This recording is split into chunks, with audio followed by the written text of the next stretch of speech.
And we probably need to get started because we have limited time. But I'm glad that you've come to our last session, and keep grabbing more breakfast, fill your boots,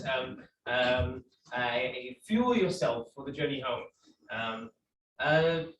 So I want to say that I'm again immensely grateful that you came to the conference. I hope that you found it very fruitful. And we're going to end with this session, which I hope will work, on the status of the field.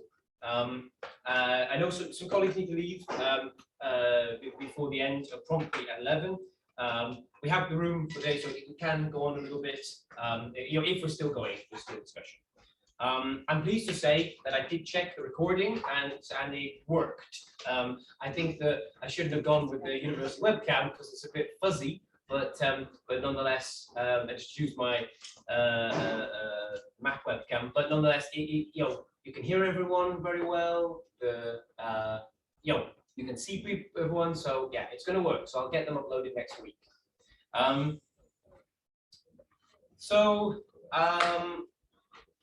Let me mention some direct outcomes from the conference. So, like I said, I didn't necessarily conceive of the conference with a publication outcome, but I reconsidered that during the planning phase because, due to popular pressure, and I don't think that an edited volume is the best way to go, not least since I've just done one. It took 4 years from conception to publication, which is pretty normal, but it's not easy. And I think instead the special issue in the leading area studies journal is the appropriate outcome from a conference like this. And that would be for a maximum, morning gents, for a maximum of 9 articles. Now I will canvass people about their willingness and availability to contribute, and a rough timeline for that. Once we've all had a nice breather after the conference. Obviously, the basis for such a project cannot be just new cutting-edge research in Soviet political history. So we'll have to look at the synergy between potential articles, etc., etc. Maybe Critica, we'll see. Yeah, everything's on the table for now. And perhaps we can even gain funding to publish the special issue Open Access, which is all the rage these days. But I'm going to leave that there for now. I'm really not going to talk for long, as I don't want to. I want to just make some points to get the discussion started. Yeah, so I'm going to put some questions on the floor, chuck some stuff out there, see what sticks, just generally to get the ball rolling. But like I said, it's not a lecture for me. I want others to give their opinions. We started this yesterday, we should continue. But I need some reflections, like Ron, on what we've been doing. So, and it's in no particular order either. But I want to say that, first off, we are a disparate group. Ron already mentioned it, but what about the formation of a research network? How will we do this? Would it be something like a closed Facebook group or some mechanism beyond an email list for ways of keeping in touch and encouraging research exchange and collaboration, which was the point of this conference? So how would we do that? An ACs or a BASIS sort of association is another way, but I'm skeptical about whether it can be kept up. And there is scope, of course, for a working group hosted at a different university at another time. If someone wants to take it on. In terms of the future of the field, what do we think the direction is? Are your PhD students doing political history after their dissertations? Then what are they doing? How can we ensure a sustainable and diverse field? Political history was, we said, once dominant, but particular variations of social history, transnational, environmental history have now captured the attention of as the disciplines of choice of the new historians of the Soviet Union. And perhaps that's natural, but it would be a shame to see it decline. And if there aren't political historians offering to be supervisors, then there will be fewer, entering the field in the long term. But I don't think political history necessarily has to compete with these other disciplines, and rather can engage with them. In terms of the choice of research, it's clear that nationality policy and regional focus remain the preference for many. It's no, we have represented 8 non-Russian republics of the Soviet Union here today. In this conference, I had at least one paper about them, which is pretty good going. Even Turkmenistan. So that's got to be a first. So yeah. So how we reached a Stalin saturation point. So Pietro sort of mentioned it before, but like as happened with Lenin, and we reached the what did he have for breakfast situation, as I like to call it. So is the field now ready to move on? Partially, I made this post-war conference to encourage papers that would look beyond the Stalin era. Yet, and maybe a bit cynical of me, but books with Stalin in the title are very much, in my opinion, still much more likely to elicit a favorable reaction from a decent press than were that not the case. Maybe you disagree with that. I don't think so. Russia's war on Ukraine has upended the field, which is putting it mildly. It's an understatement. Where do we go now? We want to talk a bit about that. I know 4 people have externally contacted me about to ask about the Latvian archives. So it's no surprise about what and this is something that where is it? There it is. They mentioned about what where we will go now. And something that Alex and I had a conversation for the conference. Have we reached peak archives with the release of Secretariat and Politburo documents, although not, of course, the special folders, but with the documents up to 1966 and the opening of the SBU archive in Kyiv, but with the advent of Russia's war in Ukraine, is this direction downhill in terms of archival access and the reclassification of documents? Carolina's given me a few points, but I'll try to integrate them into the discussion because, of course, she had to leave. I want to mention just a couple more things, which is this is, you might remember this. I printed up this morning, came to me yesterday. This was something that a group of people did in the UK like 10 years ago. They got funding for an archival guide, which was at the time a modern archival guide, but it's Russian archives and some archives in Kyiv. It's really, it's an exaggeration to say it's much of the former Soviet Union beyond that. And so, there's, maybe we should write one about we all know those, these archives in the republics, and maybe we should write one if we want to encourage people to actually research there.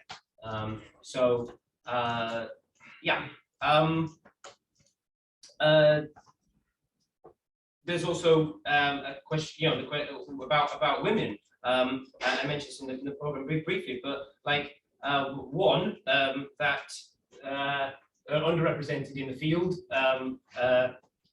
All the women in the field are practically here today, which I'm very grateful for.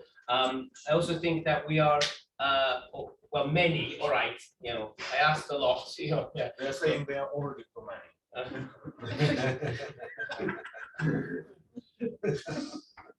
But writing political history about women, it's difficult when men dominate the party hierarchy. I think about Dinah something written about the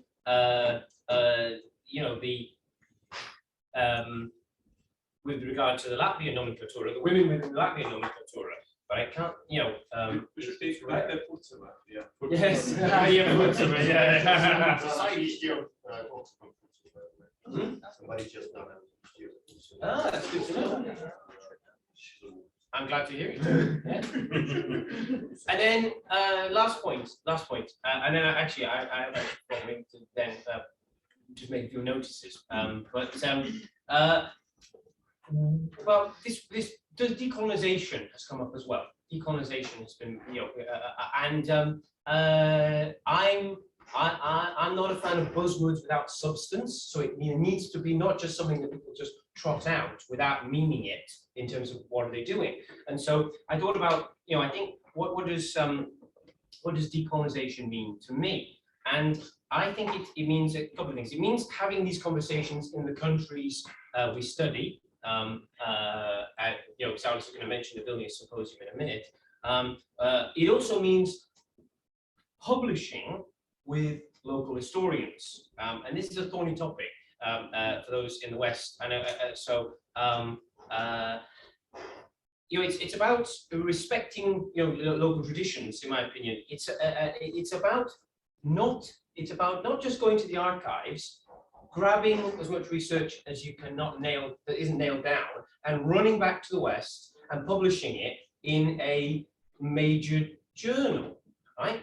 And I'm not trying to say, oh, I'm so good or anything like that, but I'm just saying that we it all seems a little bit too common a thing that people that's the case, but it's also a problem because our universities don't in the UK with the ref and stuff, they don't respect if you are putting your research working with local historians in the republics and of the former Soviet Union, and that's not respected by our universities, frankly. So yeah. Anyway, that's all I want to say. That's what I had to think about. But we need to just do a couple of notices before we start the discussion properly. Jeremy, do you want to? Sure. Yeah. I mean, I think it's a notice, but if I could have a couple of minutes, because I think it ties in as well with the broader task that you've already raised. So, and it might give a kind of concrete form to it as well, because I was asked towards the end of last year, I was asked by Routledge to submit a proposal for a Routledge handbook on the Soviet Union.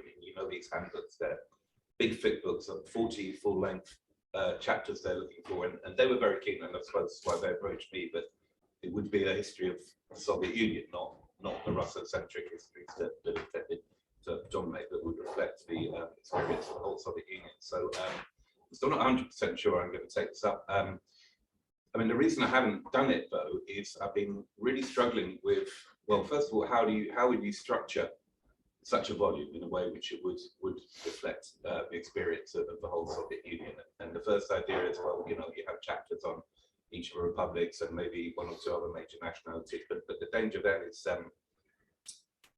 you end up with 15, 16, 17 disconnected national histories, which is not satisfactory at all.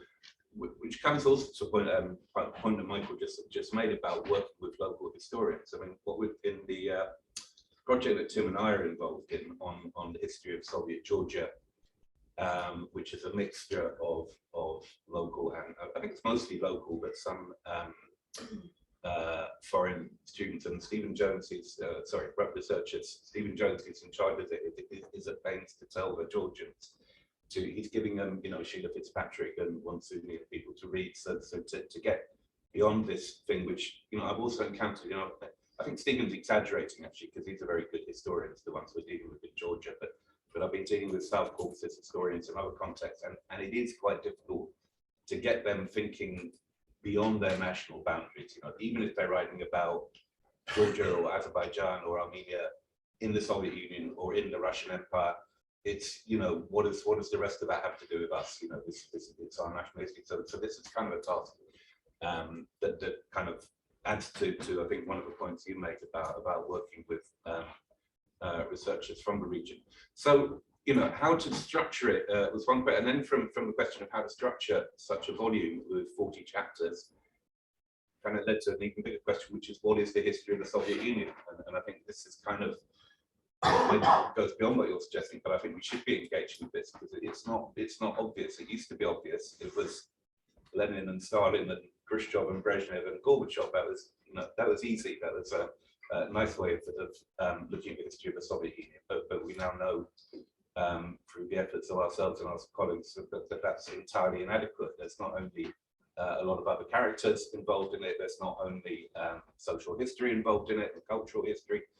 There's there's a whole complex of institutions and things which go beyond the individuals or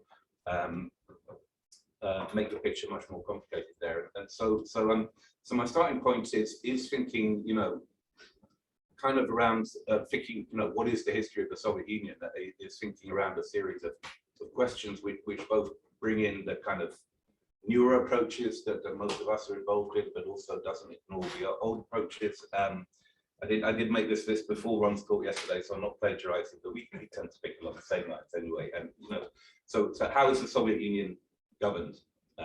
Which I think we're a lot of the papers here this week kind of talk to, and we're getting a much clearer understanding of it, while still being a long way from a full understanding of it.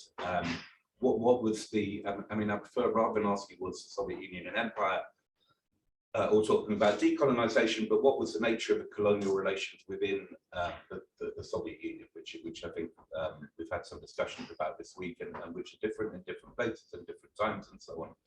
And so again, that makes structuring this kind of book difficult, because it's difficult to present in one overall way, but also, what was communism, or what did it mean? What did it mean that the Soviet Union was communist? That, not to lose sight of these things. Was there any role for Marxism, Leninism in later Soviet history, which I don't think has been mentioned this week? So maybe there wasn't a role, but it at least needs to be, the role of ideology, the distinctiveness of a communist system, and how much that informs what's going on in the Soviet Union, and a bunch of other questions as well. But which I think we're already thinking about. But this is something 4 years would be optimistic for in inception to publication in such a body, but that is the kind of time frame that gave me, actually.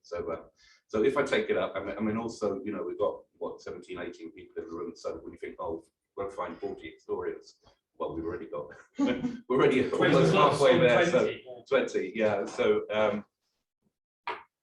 if I do take it up, I think pretty much all of you can expect to hear from me in the next, by the end of this year anyway, but I'd also very welcome any ideas as part of this broader discussion about how we conceive of the history of the Soviet Union and how we structure it in book form. So we're just going to finish these notices and we go on discussion. So thanks a lot, Ferry. Igor is going to. These notices are designed. They're opportunities, and that's the point of them are. So, and I asked people before the conference if they had something that they wanted to bring up. So this is the moment. So Igor's going to tell us a little bit just briefly about the Moldovan archives. She's now recently become director of. Yeah. First of all, let me let's say suggest how we overcome the post-Stalinist. You said, Mike, that you raised that question, and it's true actually that the Stalinist period, the Leninist Stalinist period, has been over-researched in some respect. We should go forward after 90. And in order to keep the commercial press, as you said, alert and attractive, I suggest to put in the title or subtitle "Post-Stalinist Development" or "Post-Stalin." Well, that's probably it's the after Stalin, no way. Yeah, after Stalin, post-Stalin. Stalin Also keep Stalin there. Okay. Yes, I have been, appointed. Actually, it was a competition. I became head of the Moldavian archives, and in 2 months, I simplified as much as possible the access to the archives. Before me, the order was 5. The limit of the order was 5 files in 5 days. Now everybody inside Moldova can get 10 files in 3 days. For the foreigners, we have a special regime. you can get the files the same day or writing. Actually, 1 hour. You can post before 1, 2 o'clock, not at 3 or 4. Then in terms of, and yeah, if you don't have too much resources to stay there, actually you can order 10 files in one archive, in the government archive, the state, the Sebastian archive, and 10 files in the party archive. So you can have 20 files per day, and you can, if you can afford only to stay 5 days, you can photocopy 100 Delo. Yeah, very kind of Stakhanovist working. Yeah, 100 files in 1 week, in 5 days. And how much it costs? It costs nothing basically, because it's 50 euro cents per file Delo, no matter the number of the pages. To photograph. To photograph, Yes, yeah. to photograph. That's what I meant, Yes, photograph, photograph. yes. Yes. So you allow researchers to take their own photos? Yes. Okay.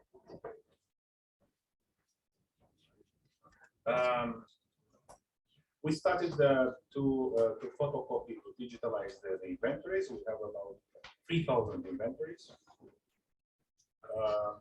And yes, we are Stakhanovits. By the end of the year, in December, we will finish this essential, actually, work in order to invite people to come and to select, to make to give them opportunity to select the fonts, the Delo from a distance. Yes, when you come there, you already can have that. And to do that, we've already put online the inventories of the Central Committee of the Communist Party of Moldova from 1940 to 1964. Yes, even more. And please contradict me, but I think nobody, even Latvia, might even Lithuania, but please contradict me if I'm wrong. We put also the Perichny Vaprosov ЦК Компартии Moldavia, Bureau ЦК Компартии Moldavia. So for the same period, 1940, 1964, and it's about 35 volumes, big volumes of 300, 400 pages. So you have the all the topics that has been discussed during the заседание Bureau ЦК Компартии Moldavia. Now Politburo, guys, now Politburo. I've learned also recently there was a Politburo in Moscow and Kiev. Other republics had only bureau, and not only bureau but also plenums, congresses, everything that was official and important, including on international relations. We talked with Thomas yesterday. He's interested in 68 Prague Spring. You have there this kind of if you don't have access to Moscow Central Archives, you have the same topics and they have instruction how to deal with that. And you will see Bodiun in 68, by the way, he is thinking he is Brezhnev, he is kind of addressing to the imperialist directives. His audience is not the local communists, his audience is the Western kind of, he's like, he lost his mind and he's kind of thinking that he is representative of the Soviet Union in talking about international relations, Prague and Americans and other bastards. So you have the in the local archives, the Republican archives, you have a window in understanding the whole Soviet system. 1 minute. Okay. So basically, that's all. And just one thing to say, and I keep saying that we are too obsessed with KGB. PhD students from Harvard, from Stanford, from blah blah blah. give me, please, do you have access? I said, first of all, tell me your topic. And then I'll tell you if you need to go. Okay. Sorry, KGB, not yeah, KGB actually we have in Tiraspol. So KGB, I will send them to Tiraspol. But if you ask the archives, I will say yes. It's overrated, and I can tell you I was in Kyiv as well as the rule. You know they opened 90%. They said 90%, excluding informants and all the stuff. Very sensible. But they have vodka, everything that you can, you know, and then photographs with somebody that was on recruitment kind of track, something like that. Photographs, you know, in the cafe, what they discussed. So everything you have there. So it's overrated. It's good for some topics like agile, some kind of that, but not to understand the whole the society and a lot of topics. And let me give an example, and I finished here. We have in the KGB archive, former KGB archive, we have a fund on partisan and clandestine Soviet activity during the Second World War. 3 volumes. In the party archive, we have 1,200 dialogue, the same phone, and you have there everything. NKVD, the identity, everything there. You know? Because the KGB didn't want to give me, they said it's a secret names and blah blah blah. I said, hey guys, no secret names. And the band archive, it's a pseudonym and you have the same page. So what kind of secrets do you have? I said, okay. They said something, but they gave me. And so please reconsider and tell you to calm down on this kind of. This is Malchish,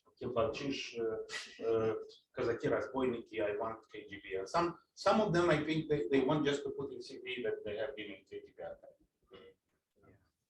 Thank you. Okay, go ahead. Saulius. Yes, I would like to continue because talk about KGB. So in Lithuania we have almost full complete KGB archive. So without this information, it's like files. But actually, I would like to say more about Vilnius Symposium. Very briefly, because I think many of you know about this Vilnius Symposium.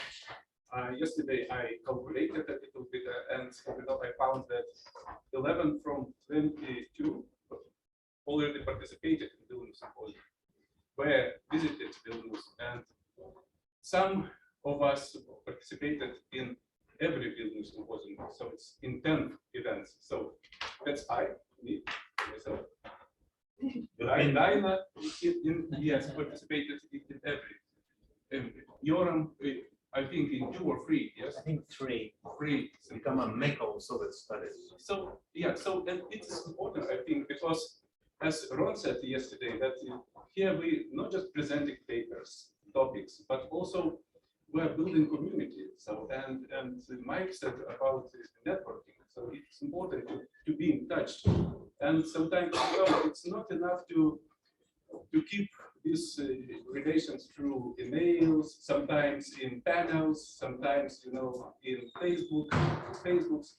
We need to meet in person. And the idea of symposium, this Greek word symposium, it's why it's discussion and sometimes papers too. So, and discussions. Yeah, so, and I'm happy to say that after a short break of 2 years, we are launching now. We had break because of COVID, and it was an idea to have some just talks. Perhaps we can make through Zoom this symposium. But when we decided that perhaps we need idea of symposium, as I said, to meet in person, to talk, and to be in touch. So, and I'm happy that since 2018, Mike joined us as co-organizer for Vilnius Symposium. So perhaps Mike, you can say a few words about Symposium 2. All right. And good forum for discussion. And we've had it in Uppsala, and we moved. Yeah, it is what I've been getting at in terms of these the ways in which we, get together by different means and in different groups. So, and I've been glad to be part of it. Yeah, but I've come fairly late as well. So yeah, sounds familiar. Yeah, good one.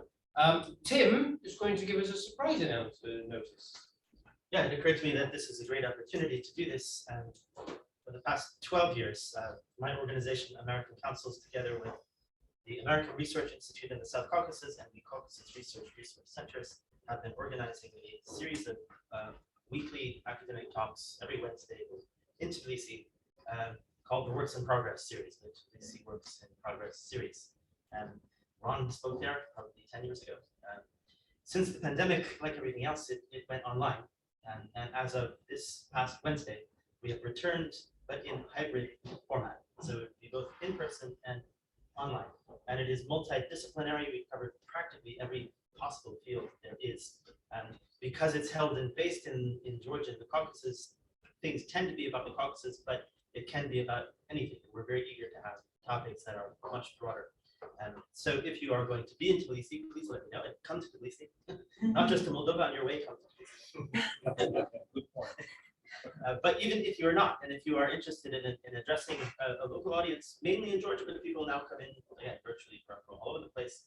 But it does tend to be students, academics in Georgia and around Georgia.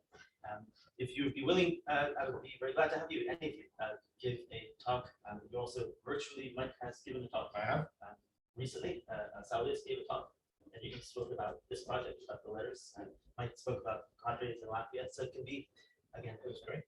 It can be really quite broad, whatever you want. So I will continue to hunt people down, but if you might be interested in giving a talk on your work and addressing this audience, engaging a local audience in one of the Republic studies, please let me know if you might. Excellent. Thanks, Tim. Okay. Now, chatting. So, David, already, I got a few hands already. So, David, yeah. I know Petro's definitely getting in before he has to go. So, you first, David. Thanks, Mike. It was just very quick thought. Something I meant to say at the very opening of the conference, but forgot, is just that next year we are hosting the BASIS conference. It's moving beyond Cambridge for the first time in I don't know when. But just to advertise that as a possible forum, it'd be maybe good to think about putting together one or two panels. If you were thinking along the lines of a BASIS study group, which will maybe give you £1,000–1,500 to organise something annually, you could perhaps think about launching it at the conference. So it was just really to flag that up as another forum, another platform you might want to use. And again, welcome to Glasgow. We're hoping to. When is it? What dates? It's the last couple of days of March, and I think the 1st of April. It just straddles the end of March, beginning of April next year. Yeah. There will be. We're still talking to BASIS, but I think there'll be a call for papers within the next 2 months. Well, it's nice to hear about the cash. But that'll get about a 10th of us together. Oh yeah. So based on this conference, so but okay, good to know. Yeah, appreciate that. Maybe we could supplement it with a bit of internal. Oh yeah, good point. That's on a small event each year. And Tomasz. Yeah, I wanted just to react to what Jeremy presented because I think it's an excellent idea, and I, as your glad reader, of your works, I'm looking forward to that volume. What I wanted to suggest, or just spontaneously mention, is that all the time we want to refuse some old concept and introduce new concepts. So suddenly we maybe discover that the new concept is not that new and the old concept is not that old. I mean, because the Soviet Union was if you want to see it as one-man show, it was never a one-man show. If you want to see it as a collective leadership, it was never collective. Okay, the leadership was never collective. If you want to see it as spontaneous, it was never spontaneous. And if you see only the leadership, it was never only the leadership. So I was thinking actually, because I was thinking how to teach about that and how to approach that. But I think one chapter which could be not ambivalent based on that, but bivalent, is to think about actual periodization of Soviet history. Because it's, I think, a quite understudied zone, because the criteria of periodization, okay, wars, of course, before the Second World War, after, the basic, then the leaders, of course, one-man show. Then, of course, what other criteria do we say, okay, the regime, I mean, the repressions, for example, the terror, okay, of course, there is one. And then, of course, cultural tendencies, of course, economics, of course, other, okay, social development and so on. And try to, well, I try to, but I would suggest try to make it, kind of transparent as a periodization, and try to compare these lines. How do they shift our looks at Soviet history? Because I think it's a productive approach, not based on one single, but as I say, not excluding all other positions. Because I am sometimes also, thinking that people having different positions, different looks on Soviet history have quite difficult to communicate when it comes to very hot spots of their research and so on. And I think that could be a productive way to see, because, for example, the national question, of course, which is very common here, for example, it's also it was constituted after 56 in 15 republics, not before, and so on. So what do we know about that, and how does it fit these other perspectives? That would be my suggestion. If you, But this is one of the challenges in structuring a volume and getting authors is there needs to be a chronological element. it must be chronological, but I think as an introductory chapter, at least, Yeah. that could be, serving some purposes. Yeah. Maybe it's stupid, but I don't. No, I think we should go with Natalia because she No, had I'm her hand watching up. you. I'm No, sorry. no, I'm no, no, no. just- Okay, no, Huh? she never. Oh, Yeah, let her go. No. I'm sure we can, for the next hour. Thank you, Peter. Well, it So was sorry. just a thought. There were those выездные сессии, right? Заседания. Voilà.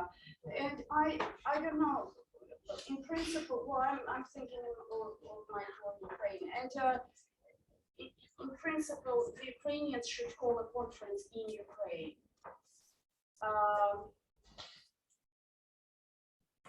We call a conference in Ukraine. Well, obviously with their in their participation, etc., etc. And I think after the war, there should be money in it. At least we can try to find donors, and I don't know, just a thought, something to bring our group there, to engage them, rather than wait for them to invite us, or to invite them here where they would be isolated, basically kind of. Next year in Kiev. Let's hope. Okay, so I am very sorry, and we'll do better at sharing. Go on. No, I just want to say, first of all, this was a wonderful, much-needed conference. I think that one way we can move forward with this is to actually make this an annual conference here in Glasgow. What do you think about that? I think Because I don't want to go grey completely within the next 2 years. Yeah. Because I mean, that would be kind of the easiest way to sustain this, but on the other hand, we have limited resources. We have. So are you can only so volunteering much. me? No, And I'm not where's the volunteering. money? I'm not, yeah, exactly. I think there's also the realm of realism here. But no, I think, thank you very much, Mike, for organizing this. And I really, I'm not sure what way we could move forward beyond kind of getting together again in person. Because that's the most effective meet, communicating ideas, exchange, intellectual exchange, because we can only do so much, as others have said, through Facebook or through email. You know, but if we're doing it in person, it's a completely different ballgame. That's true. So I will get some students to help me organize in future, and then you and I will get balaclavas and rob a bank to fund it. Yeah, and then we'll be good. Also, I wanted to say something also, if you're looking for a good archive to use, in addition to Moldovan archives, there's also Armenian archives. They're very open. If you make a request for a file, you can usually get it on the same day unless it's from request person's fund, which for former KGB. And do you have inventories online? Inventories, traditional. Yeah, Online? Online, there is talk of that, but not, I mean, they're really far behind. Because all they have right now is a list of funds in Armenia still, and they're not going anywhere. You guys are way. Tell your, I hit into that. Tell your colleagues about that. I will, for sure. And actually, you know what we're doing online, the Armenians are doing live now, is they're putting up films from the Kino Photo Archive. They're putting them all on YouTube for free, with water logos, but they're putting it for free on YouTube. So that's one thing. But it's a very good, easy archive to access if you're looking for a different perspective outside, Moscow. The Armenian archives, I can't recommend that enough. My colleagues who work there would be very pleased that I'm kind of plugging them. But for sure, Tell them and they will do it. I know. absolutely, I They will. will follow the lead. And so, yeah, I mean, I really have nothing more to add except for the fact that this was a much needed conference, and we have to keep it up somehow. I don't know how. Also, the other thing, one thing I would add is when we talk about the future of this, that it's very important. Kind of going back to what Odysseus said earlier. You were talking about this idea, not necessarily. I mean, I would disagree with the terminology of decolonizing, but the idea of recentering. We can use that. Soviet history in different republics, and to show that this is a much broader history. I think that is incredibly important, and also it's important because when we look at Soviet history, we understand these republics as part of that history, right? There is some movement, unfortunately, with the events in Ukraine recently, with the war in Ukraine recently. Within ACES of really kind of splitting off, Central and Eastern Europe from Russia. This idea that we should almost kind of balkanize, I guess, ACES. And I don't agree with this approach because again, we see how, especially when we look at the former Soviet Union, how all these republics impact and inform, Soviet history, and even you can take it to Imperial Russian history. So I think that that's another point where if there is going to be any, and I hope this does not happen, any kind of balkanization, let's say, of ACES, that would be another kind of basis for us to kind of get together more, because we have to emphasize again that these other republics informed and guided and moved the Soviet history. This was not just the Russian history. And that's extremely an important point that we cannot neglect. I think Arisa will say something. I think, well, it's directed at me. Firstly, this separation in the field is not new. As I Yes. said, it's also based in rather inadequate responses to 2014, right? Sure. Let's not really address annexation of Crimea and then later on as it was business. And regarding ACES, I think you're in for quite a shock in November. I don't think the conversation is going to be calm. I think it's going to be very suffused with emotions. And I think you're right to point this out as a potential source of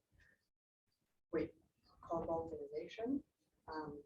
But as I said, this is dealing with two of the largest countries in the field.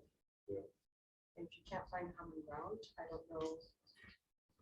Well, one thing I just want to say, I just wanted to wrap up by saying what I mean by decolonization was not some buzzword that incents you because you don't like it in the American context than it is for us as Americans. What I mean by decolonization here is making a radical break from reproducing narratives produced and created in the center of empire, and that for us is Moscow. Imperial historians are actually more flexible on the issue of identity. It's the Soviet field that is really stiff. How we talk about things, how we talk about all these places. And for us to, get to the next step, we have to figure out what the source of that is. And for me, when I look at this war, I can't see anything but gender. I can't see anything but gender.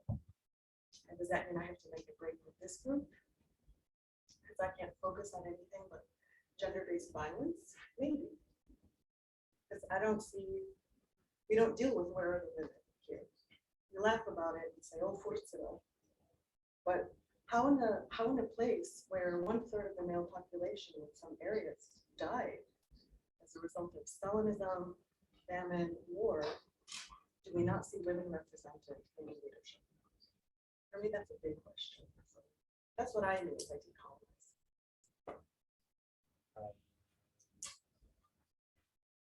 Was it, okay. Susanna? Yes, I would take up this point. I mean, I have several points.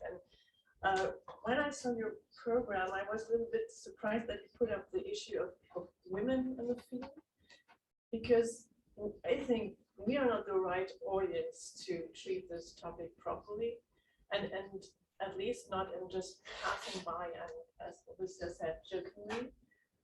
I think it's a real issue, and it's not only encouraging students, but giving concessions and letting them have appointments. And at least in Germany, it's a really fierce battle for positions.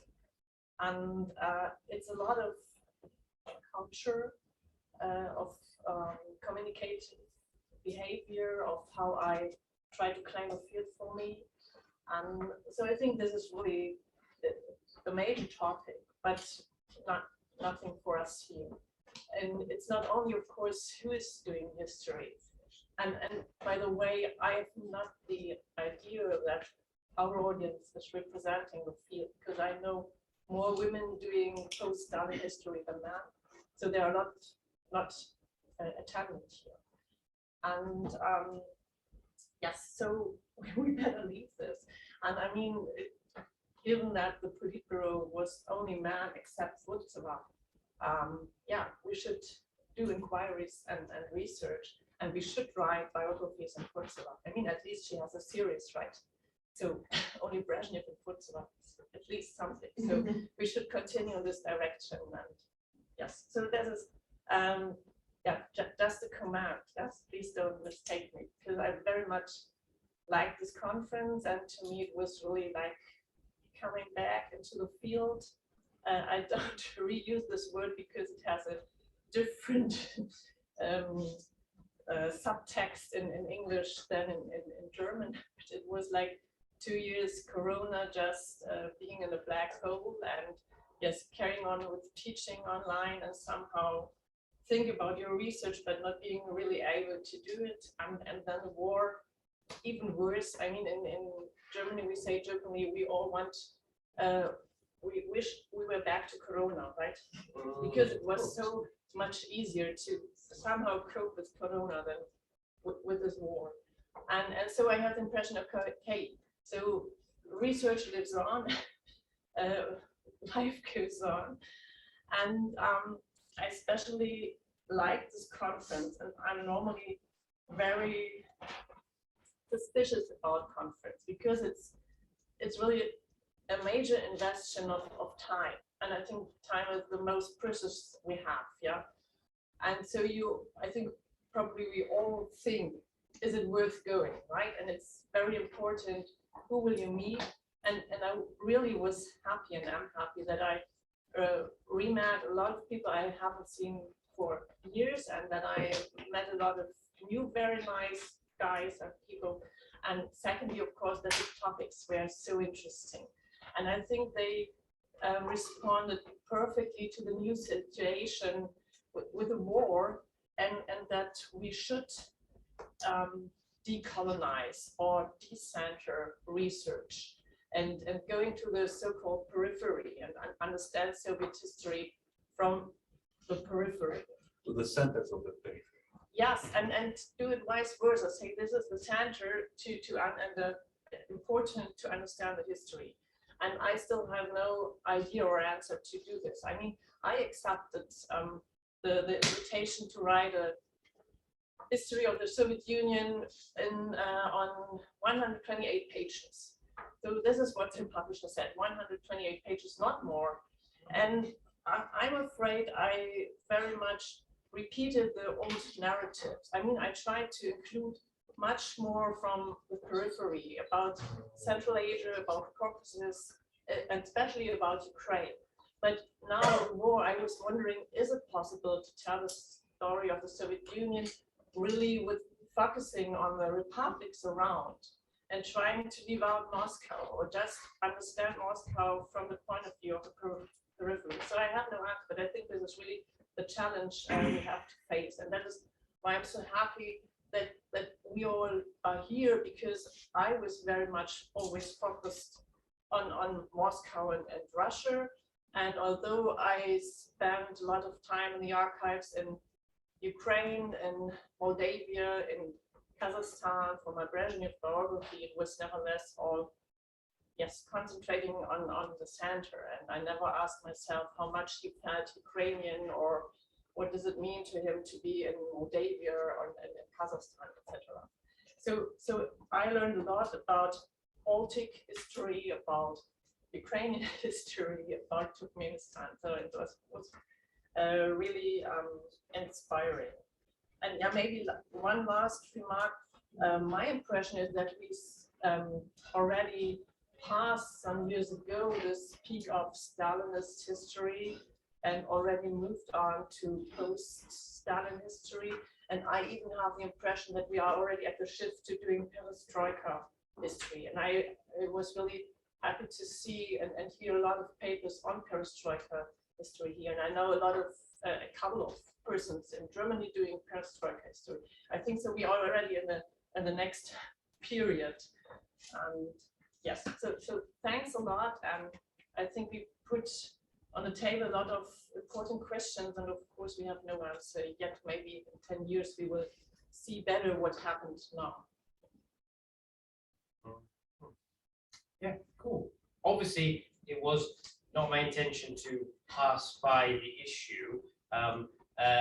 I put it in there because it was women feel it's a serious point to raise. But you're quite right that it is bigger than it is. You know, we should scrap a significant part of the conference to make, rather than to make the proper appropriate room for that kind of thing, rather than. I mean, in this small area, I get that. We'll have to debate whether we're peak stars or not, but I think it also depends on where you are and which part of the world as to where you are. Natalia. Right, thank you. I mean, I want to second a lot of points that Susanne made very eloquently, I think, about how inspirational it's been, how important this has been, what a nice thing it's been to come to a conference after a long break and really interesting, intelligent, lovely people. I also think on the, I'm going to be brief, but I think on the question of women, well, it's important. I mean, but let's not forget that women have agency, and they make decisions also about what topics they choose, where they want to go. And I think some of the trends reflect choices made by women that ought to be respected, whether they want to do what they want to do. I also think that Fuchs for biography is an excellent idea. Actually, I've thought about that some time ago, but instead chose Masharov because he was so good. But I wanted to raise a slightly shift away from that. I think points have been made already, but I wanted to pick up on another issue that we have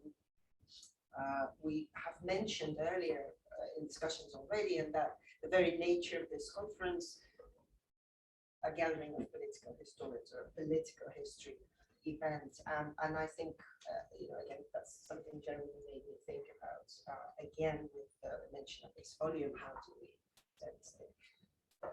how do we write its history? Well, I mean, let's not forget that the Soviet project was not just a political project.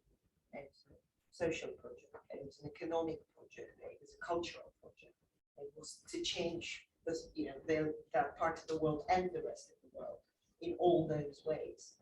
And I think sometimes the divisions that we make between political history and other kinds of history, that needs to be rethought. And I completely get why you call this conference political history, why we need to kind of emphasize these things,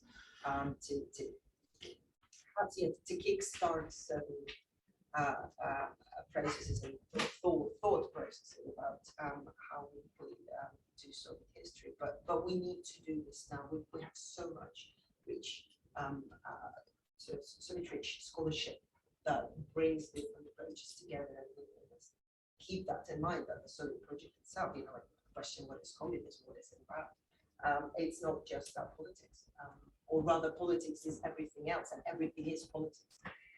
So, my previous project, I wouldn't be able to tell you what that was: economic history, social, cultural. So it was everything. And this one that I'm doing is the same. I can't really. I've struggled to disentangle, and I don't think we need to.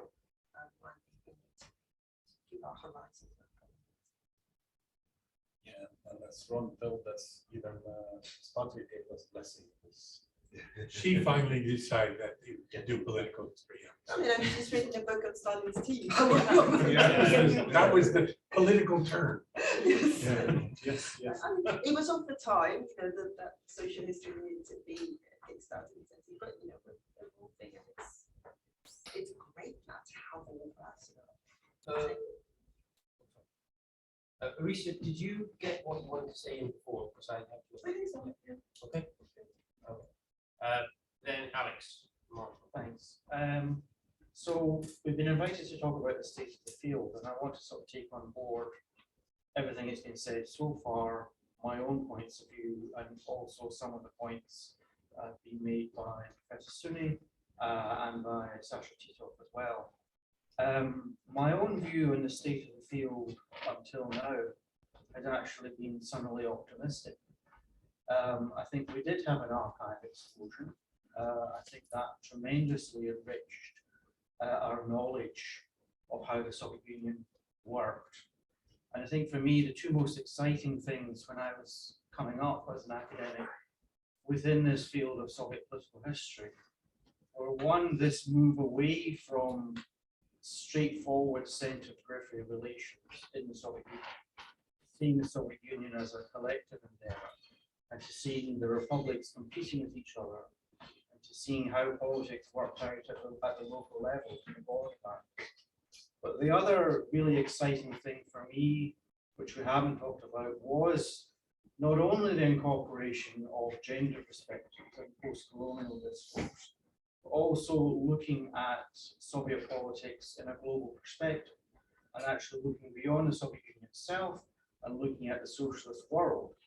And I think there's been tremendously exciting writing in that field, looking at Soviet advisors in Africa, looking at what the Soviet Union looks like from the perspective of Cuba, looking at East German engineers and architects building cities and towns in Vietnam. And I think that has been tremendously exciting. Now, I think danger that we face in the discussion that we need to have is something that Professor Suni touched upon very directly.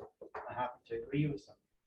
The danger that we face is not so much balkanization per se, although that can happen, but more honesty about what will cause that balkanization to happen, which is, one, reduced access to archives, potentially, and two, a move back to a pure security discourse.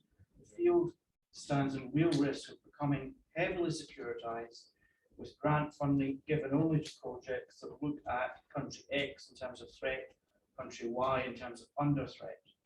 And I think we need to have, as academics, a collective discussion about how to operate within an environment that is going to become more securitized again, and to keep some of the advances that we've made in the past 13 years in terms of collective discourse, collective endeavor, actually front and center, and avoid moving back to this securitized monopoly of how this field is funded and how this field is structured.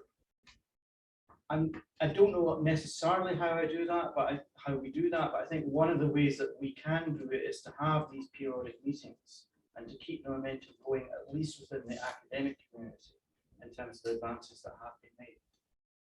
And one of the things I think we can do in doing that is to take the Soviet Union itself out of the hands of the sort of present-day political class. You know, not to have it defined by Russian nationalists, and not to have it defined by people who are anti-Russia, or say that Russia is basically recreating the Soviet Union. But actually to maintain the historic Soviet Union itself as a collective historical phenomenon that was a collective endeavor. That's really all I have to say. Pedro is going to come back in because he's got to go in a minute. So. Yes, I just want to say I fully concur with everything Alex has said. That there is a serious danger that the field could be.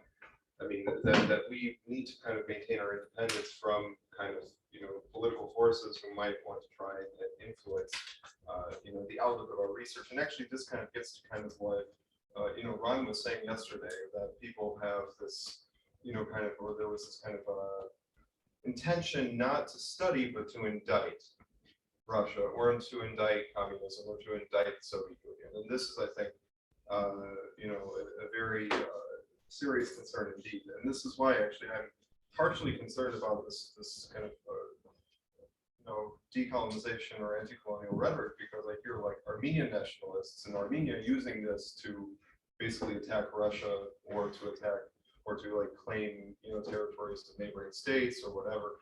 And so we have to be careful in terms of how we approach these issues. But ultimately, it's most important for us to maintain our independence and to study Russia objectively, scientifically, without kind of the political baggage. That's all I have to say. David? Yeah, no. Before I come to the point, just to echo what you said, Alex, to give a case in point, just before this conference, we were told that the model for PhD training in social sciences for funding, I should say, is changing, and it's moving away from disciplinary-based pathways, of which we have one in language-based area studies, towards one based on so-called grand challenges, which will be established and set from above. And you can very easily see where that's going to go as far as our field is concerned, if we lose that dedicated pathway and lose the ability to put forward topics from below. And I'd also echo what you said about situating the Soviet Union in a more global perspective. I mean, that's something we've been probing within CESE, you know, because there's a big discussion going on within the university around decolonisation, you know, with the specifically Scottish dimension to that, but we've tried to feed in and think about that. But no, what I wanted to say was, and forgive me, I think I'm suffering from information overload. I was trying to find the reference on social media and failed, but there is an initiative at present. Is it by ASIS or is it another association that is actually canvassing contributions on decolonisation? What do we mean by this? It was. And I mean, I just wondered whether that potentially might invite some kind of collective response from this group, or it might be a good way of feeding these ideas into the discussion. It was just a thought I had. More focused on Canada. Right, yeah, it was, wasn't it? Well,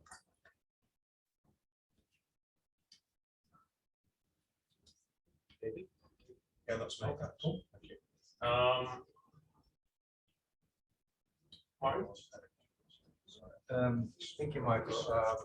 I would like to go back to the point that Risa has raised about decolonization or decolonizing our perspective on Eastern Europe and Ukraine. And I was wondering once we have decolonized, what would be Ukraine's place in that story? What would be our perspective? In Germany, there's a discussion going on about is it either national history of Ukraine? Is it Ukrainian history as European history, or is it still Ukrainian history as East European history? And there's people thinking that we should not focus on the entanglement of Russia and Ukraine anymore, but rather on Ukraine and Poland, and treat Ukraine as a European country. That's the reason why, at least in their perspective, it's necessary to forget about everything eastern or east of Ukraine. So I don't really have an answer to that question, but I would be interested in your opinions about that.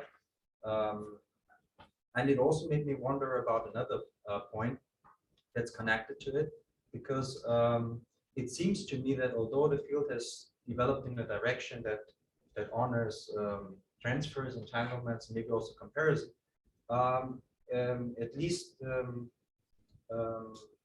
media, public opinion, and also politicians want us maybe to write more national history. So it's kind of a trend that goes into a direction of re-nationalization of history. And I was wondering if there's an answer to this kind of expectation others have, how we should write history, and also what kind of topics we should address. I don't have answers, it's just questions.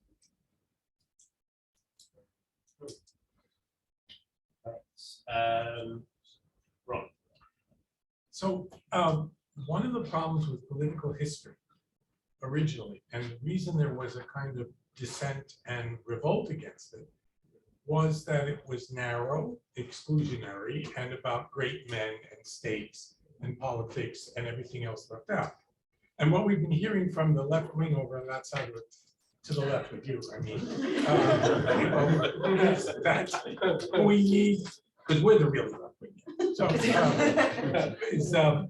is that what we've seen progressively since, let's say, the heyday of political history, which was done by men and was about men, was inclusion. And almost everyone was saying we need to include things like gender, which is, that's a tremendous achievement.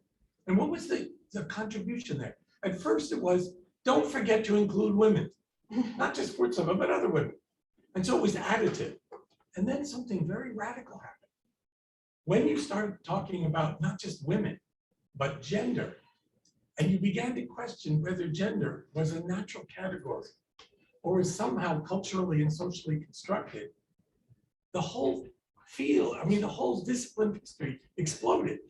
Because if gender, which seems prima facie to be so natural, is in fact socially and culturally constructed, then what about class? He's gonna go. So- What about nations? And then everything was up for grabs. And so the inclusion thing did more than just include, it changed the field radically. And so then, you know, in 1983 happened, and nations became, you know, imagined communities, and more things were included. One of the earliest things was labor history, right? So the working class built up. Then people said, yeah, but they're also peasants. And it went on and on until basically more and more things were included. And it's a healthy thing in a way to say, wait a minute, don't leave the politics out.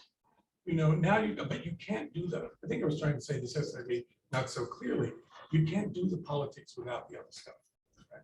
Because someone said over there, you know, everything is political in a way, in a broad, big sense of the nature of politics. It's about power, it's about relationships of inclusion, exclusion, subordination, and superordination. So it seems to me that's really, really important. Let me tell you my problem with the term decolonization. And I think it's extraordinarily important that we find out what this term means and use it by clearly defining what we mean by it. Everything is being decolonized now. You know, departments are being decolonized, and it means be more inclusive. Don't forget, in our country, people of color, women, and so forth. So it has a kind of progressive, inclusionary politics about it. it is very close to the term deprovincializing, right? So think about Chakrabarty's book, Deprovincializing Europe. What could be more healthy than that? And I thought what I heard in this conference the last 2 days were actual practices of doing that. That is, without necessarily even calling it decolonization or deprovincialization, the very idea that you were going to take seriously Latvia or Georgia or Moldova or whatever, and try to make that an integral and essential part of a larger picture, which is Soviet Union.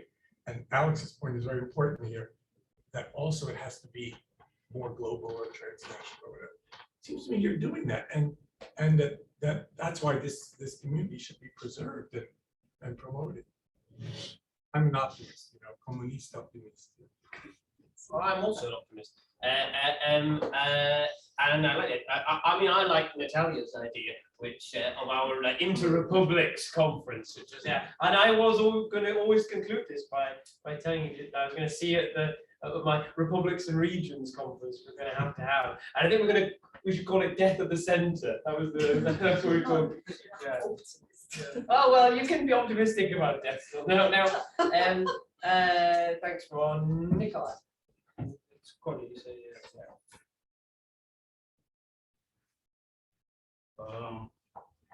I think that the former Soviet republics existed have independence for 40 years, and we have enough results for the activity of the local historians. And so we can see what they produce when independence, the colonization's point of view. And of course, so we can see the long line of the history of national terror who fight with communism and so on. It's an amazing topic, and it's always interesting. I'm also the author dictionary of Soviet dissident. But at the same time, we have the books about the national strategy. But at the same time, we see near null books about main topic of life of the Soviet people. The Soviet people studied, worked, made the health, moved to the pension. They organized some institutions where we can evaluate that like colonial institutions, but they work in one of these. And when I asked my colleagues for Ukraine, for example, why in your books store is not exist the books about the Kaganovich in Ukraine, Khrushchev in Ukraine, Brezhnev in Ukraine, Kirilenko biography, and so on. My colleagues from the Historical Institute answered me. People don't have a relationship with Ukraine. The space does not exist.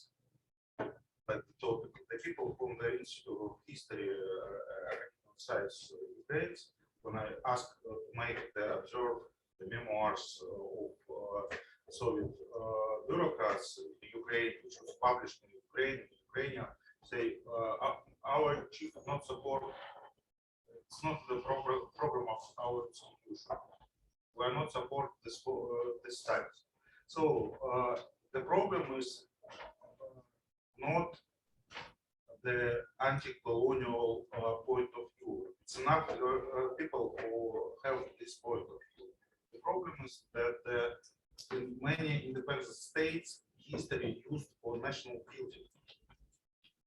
And when they move through the national building program, they can say now for anti-colonial point of view because it's contemporary, come to mode as discussed in the table around all universities before.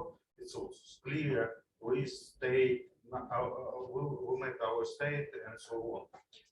But anyway, it's any case is not especially a scientific point of view, objective point of view. And in this reason, for me, it's a question. common question.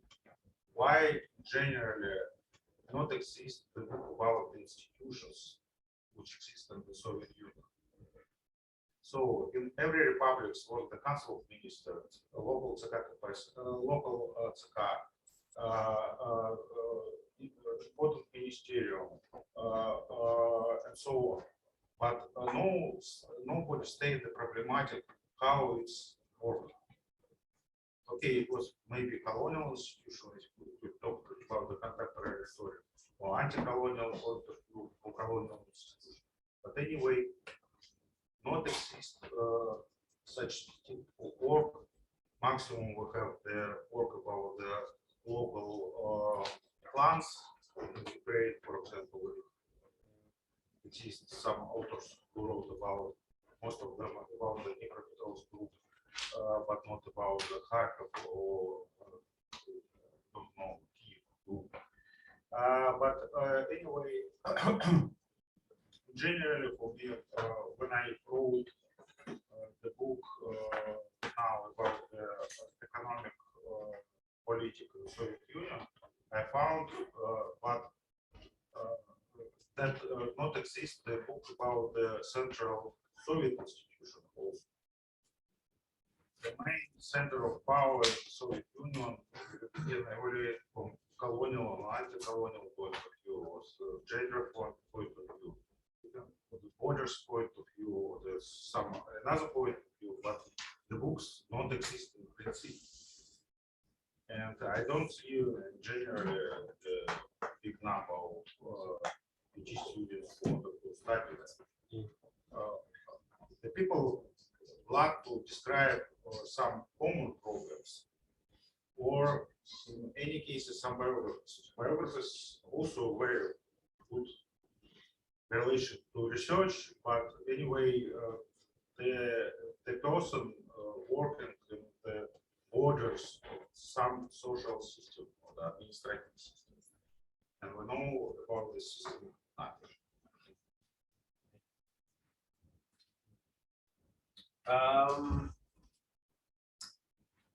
Just before I come to you, I'm just going to bring, because I want to say what Carolina sent me this morning, because she sent me remarks because she can't be here, and I want to say, what she wanted to say, and add that to the discussion, and then we'll move on. We'll keep going. So yeah, Carolina said a couple of points that she would love to make were one, a reflection on the significance and teaching the history of the Soviet Union in the future, as the 70 years Soviet experience in 10 or 20 years will have inevitably to be put in a longer perspective. Two, related to this, the need or not to include the 1990s as part of the discipline. Three, I was thinking that especially following the Ukraine war, a shared database or document with suggestions of our community on where to pursue archival research. I'm just reading out Carolina's remarks. I don't want to think I'm talking again. So a shared database or document with suggestions of our community on where to pursue archival research to compensate for the difficulty to work in Moscow archives would be of great help. It could also be a way to keep us all in touch as a group. So it's actually pretty just had the same goal. Four, of course, it would be great if we managed to reorganize such a future conference venue in future. So that's what she had to say. Yoram, go ahead. Yes, I just wanted to start off with a point that Ron made yesterday about how we need to respect what we do, which I think is absolutely right. So we produce, and there's been plenty of evidence of this in this conference, thoughtful, critical, empirical research. And we have to protect ourselves from two pressures. The first are kind of like commercial pressures, in the sense to popularize what we do and simply to cater to the needs of the market. And the second are the pressures of securitization, which Alex referred to.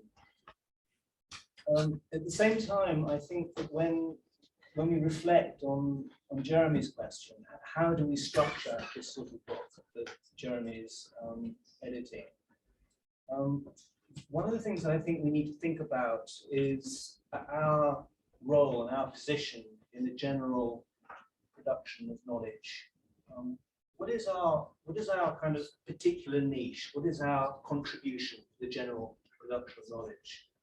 And here, I would just encourage everyone just to think about two things. I think the first is that we connect with concepts in the wider social sciences and humanities. It doesn't have to be, you know, dictatorship. It could be trust. It could be imperialism. It could be ideology.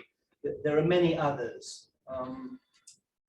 But the other is that we really do consider what are the really, really big questions. What are the questions that would be of interest, you know, to people who aren't necessarily interested in the Soviet Union or in Russia or in Ukraine? What are the really big questions in the humanities and the social sciences at the moment? And we really need to connect with that. And if we don't, then what will happen is that we'll just be stuck in a silo, and we'll end up kind of just plowing our own furrow. And that is a worry for me. So I think it's very, very important we carry on doing this fantastic empirical research, but we need to make that connection to the broader, if you like, generation and production of knowledge. I like the agricultural metaphors. I was wondering silos. Yeah, I was thinking about. Yeah. Sometimes you want to get the garden.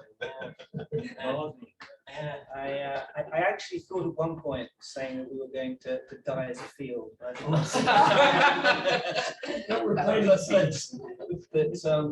that was going a bit too far, so I ended up with the agricultural metaphor. Alex.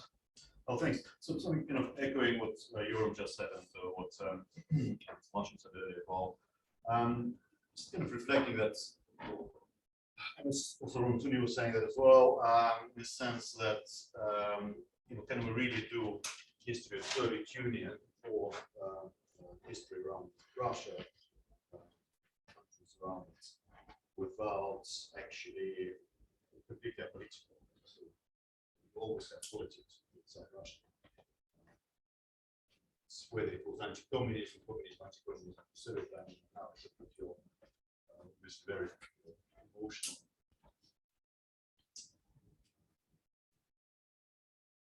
Dense, caused by the war and so forth, for that.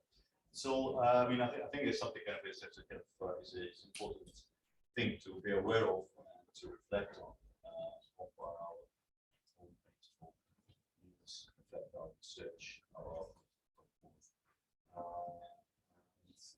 whether it should be done about it, but certainly is a very important topic which will be more important as we go.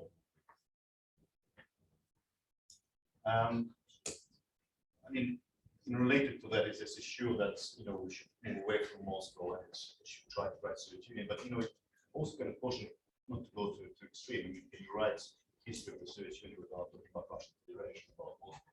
So this is such a radical system, and so forth. So, so things to reflect about, both kind of in terms of politics will be there so far as Russia is concerned. It's history. Should be aware of that. Another thing is try to be don't go from one extreme just with about Moscow centric history, but also completely excluding Russia, because you already have a right of source.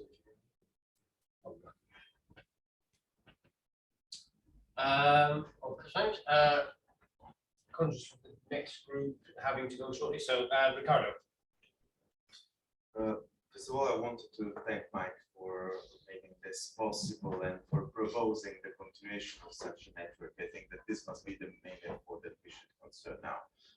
How to develop and how to follow up is this, which is not just an episode, but which might be the beginning of an institutionalized network.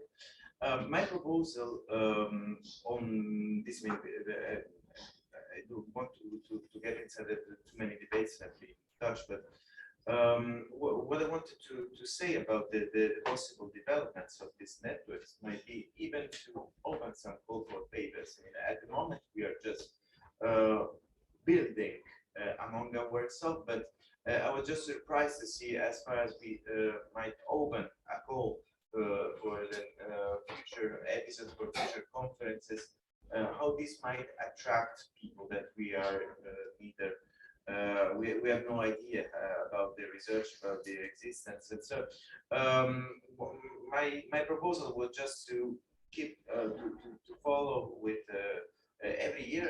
I totally agree with that. We need an annual meeting on this, an annual encounter on our researches, and also maybe try to open a little the debates to other topics. Another thing that might be necessary for us, besides the encounters with humanities and social sciences, which are something really relevant for our research, I think that one of the main contributions for us as historians might be, even in a comparative way, with those dealing with other empires. I was learning so much from people, from presentation about the Ottoman Empire, or about Brazil, or about other things. So also this perspective is something that we might insert at some point. And then I also very like the proposals about having this possible annual encounter in maybe one of those places that are offering this fantastic archival collection. So I was just taking Igor or Pietro or Dines, the possibility to develop this also in other former republics as a way to develop our research. And for sure, I mean, Tim's invitation to George is fantastic. So, but I think that the first step is to really develop a network, to try not to institutionalize. I think that to make an association is too early, but at least to try to follow up with what Mike was organizing and what we might develop. Okay. Thank you. It's worth bearing in mind when you mention call for papers that, and I obviously chose to go down a different route by having this as a completely closed conference based on my knowledge of your work and how it fit. Though if you remember, Natalia and I were talking this yesterday, I said, think about what you want to most bring to the table rather than what and then I would make it fit however you wanted to do it was the best way to do that. I think that a call for papers would be very interesting. And actually, when we're talking about the difficulty here, and I really stress that about the funding, because it does not grow on trees, is that, to keep with the agricultural metaphor, is that there are things like Past and Present Society, there are funding bodies in the UK, and they specifically will give conference money if you have a call for papers. You must have an open call for papers to qualify for that money, because I looked into it. Now, a very, very cynical person could have run a fake call for papers, but and gone, call papers now closed, and I've already decided on everyone. However, because my integrity would allow me to do such a thing, I haven't done that. But obviously, but I'm saying, but a call for papers, you can get money. Yeah. No, it's just in a completely informal kind of share with you, I once participated in a group of scholars and they were funded by a private donor. So what's Does anyone know any oligarchs? Or... Okay, I think we can do something without money. Don't talk about money. Yes. One example, we can have collections of documents on specific topics from different republics, ideally from everyone, every 15 republic, especially specifically, for instance, on barrier and nationality policy and its impact on the, by the way, Shakarian exaggerated that it started in 53 already. I have a project on that, an article project on that, covering also Caucasus and Central Asia and Arabian Baltics. So we can do that, and you have some space on your website. You can put it. You know, everybody sends a selection. No need to type. Just a selection, photocopy, 50 pages on that topic from Armenia, from Azerbaijan, from that and that and that, and put them together on your. No need for typing something like that. Only introduction kind of, and you can become a hub on Soviet studies. And, you see, so listening, Mike. Yeah, I'm listening. How about this game? No, but yeah, no, that was a great initiative. And were you thinking like the actual archival documents themselves would be on the sub-posted? Or just the introduction to the topic itself? No. Everybody sends a selection on a specific topic from perspective of this republic. 68, for instance, Prague Spring impact on that, how that was reflected in that republic, sending the selection to David or Mike, and they put on website. That's all. So no money needed. We're doing that at the archive. But there's no need for us to get to think about it. I just want to we let. I want Thomas to say his thing, and then we can just make sure that there's no one else that's in. If anyone else wants to say anything, No, we it can was wrap up. just a short reaction to what Alex said and to that debate about Kiev and Moscow and national histories, Russian and Ukrainian. And I would like just to bring something else, completely else to your attention, which is the experience from Czechoslovakia of the 1990s and from today, because it was also a kind of very strong emancipatory tendency, of course, after the separation of Czechoslovakia, from Slovak side. And what was the next step was the challenges from ethnic histories, from national minorities. This is where I did my PhD on the memory of the Holocaust in Czech Republic and Slovakia during what I call the long 1990s. And then, paradoxically, and that's the point, after 30 years, you can see Slovak historians writing really Czechoslovak history because they can't do it without Prague. While Czech history is much more Czech-centered. And it's, so this is maybe what we are going to experience as well, because this emancipatory tendency today from Ukrainian side looks very, normal. I keep my fingers crossed for Ukraine. But on the other hand, in the long run, we will probably experience more Russian-centered history from Moscow than, and maybe more genuine Soviet history writing from the republics. I don't know. I have forgot my crystal ball at home. Sorry, but on the other hand, that's an experience I think worth to mention.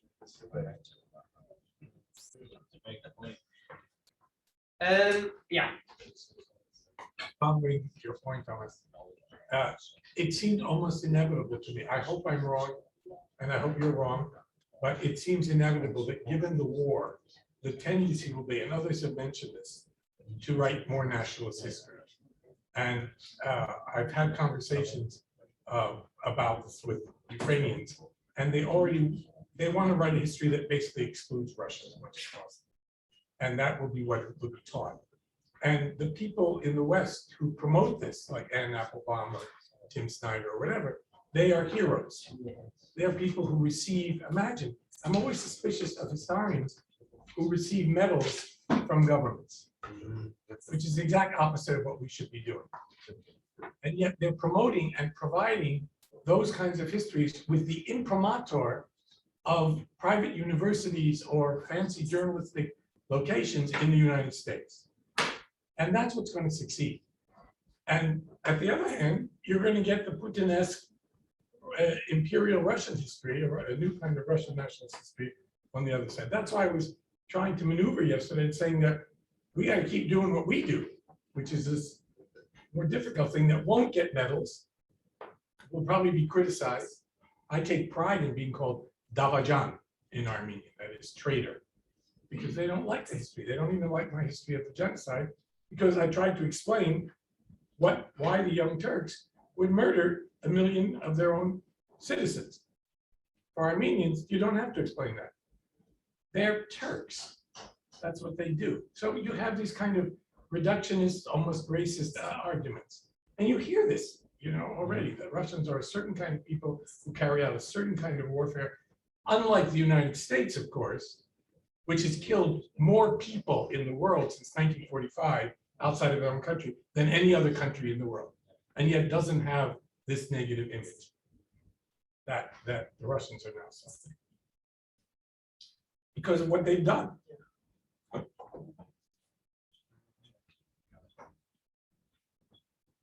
Yeah. Point. We were in Seattle at the Baltic Conference. We just had we got out a book promoting our book, and it was very interesting because we were talking about the national line in Latvia, and it's getting worse actually. Like the historiographical line on what you can say is getting more paradoxically Stalinist in its orientation. So as in, you better stick to this narrative and not deviate, or you're in deep trouble. And it is getting more difficult. So we were emphasizing the richness of third-party writing, i.e., that I'm British, I don't have a horse in that race, and therefore, and it was an interesting perspective, So yes, I can understand why, because this traitor thing is coming up more and more, actually. Yeah. Anyone else? Or anything you want to add? Or we can. Yeah, please. Well, I think with Ron's use of the word traitor kind of jiggered something in my mind. It kind of cycles back to what is and isn't political history. Right? Because we're dealing a lot with the politics of memory. Memory is, collective act, what we forget, what we remember, and Suzanne's not sitting there anymore, but She's got a sound. You have some people in the room who are like, I guess I'm a political historian, put it that way. And I don't really think of myself as one either. Interesting. I mean, you're literally all here because I think of this one. I know. But I teach, because, I teach now in the political studies department rather than the history department. And I'm dealing with like Zerubbabel's elephants in the room, the things you leave out, conspiracies of silence.